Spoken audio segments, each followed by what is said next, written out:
there's no better example than this in the Bible than Joseph, who had a list, who had a dream. Y'all remember his dream? He was the favorite son of his father.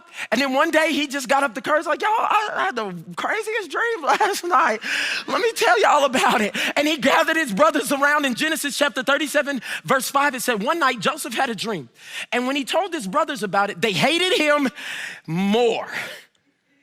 And then he already knew they hated him, but he kept telling them the dream. So he said, listen, guys, we were out in the field tying up bundles of grain, and suddenly my bundle stood up and your bundles dropped it low and gathered and bowed before mine.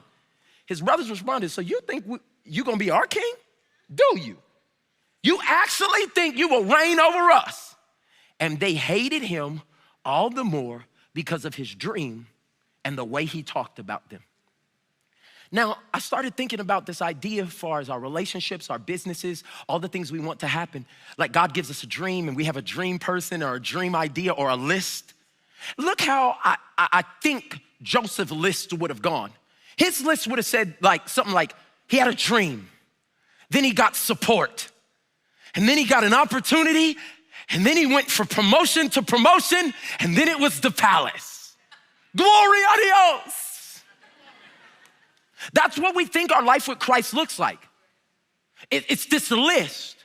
But do you know what actually happened?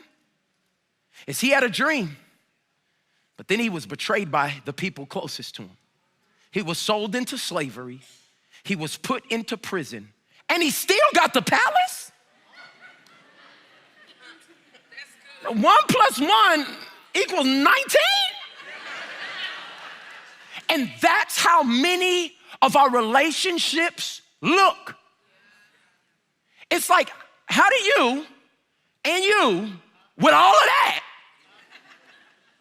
turn out to be this? That is the hand of God in a relationship. And that's what happens when you take your list and you rip it up. So Joseph now has to walk through these seasons, like many of you are having to walk through these seasons relationally, as a single person, after divorce, widowed, wherever you're at right now. And I wanna just give you a couple of principles. Everybody shout at me, principles. To help you live your life relationally that will help you win in relationships. Because my question is, what happens when the dream drops? When the list hits a pit? See, the path to the palace many times passes through the pit.